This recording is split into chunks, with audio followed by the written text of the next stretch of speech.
In the quaint coastal town of Clearwater, the locals were accustomed to the gentle sway of palm trees and serene ocean breezes. However, the summer of that year brought with it a formidable guest, Hurricane Milton.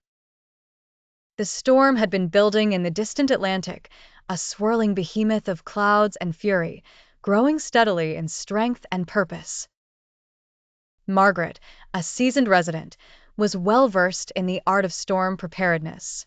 Her home, a sturdy structure passed down over generations, stood as a testament to resilience. Neighbors referred to her affectionately as the anchor, as her steadfast calm provided solace to those around her. As the news of Milton's approach reached the town, Margaret rallied the community, organizing a meeting in the local town hall. "We don't know the full extent of Milton's path," she began, her voice steady and commanding. "But we must prepare for everything. Board up windows, secure loose items, and ensure we have supplies for at least a week."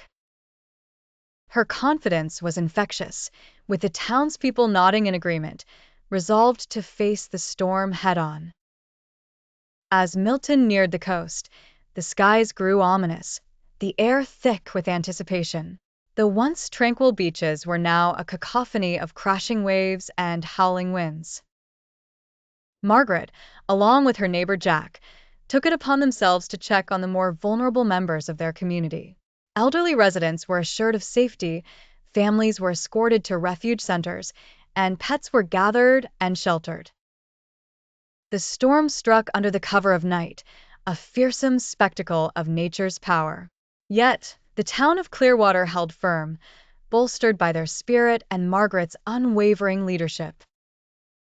In the aftermath, as the dawn broke and the storm moved inland, the community emerged to assess the damage. Broken fences and uprooted trees painted a somber picture, but there was no sense of defeat. "We'll rebuild stronger," Jack declared, echoing the determination seen in eyes all around. Margaret smiled, weary but undeterred, knowing that Clearwater's heart could not be broken. Hurricane Milton had tested them, but it had also strengthened their bonds, proving that while storms may come and go, the spirit of Clearwater was unyielding.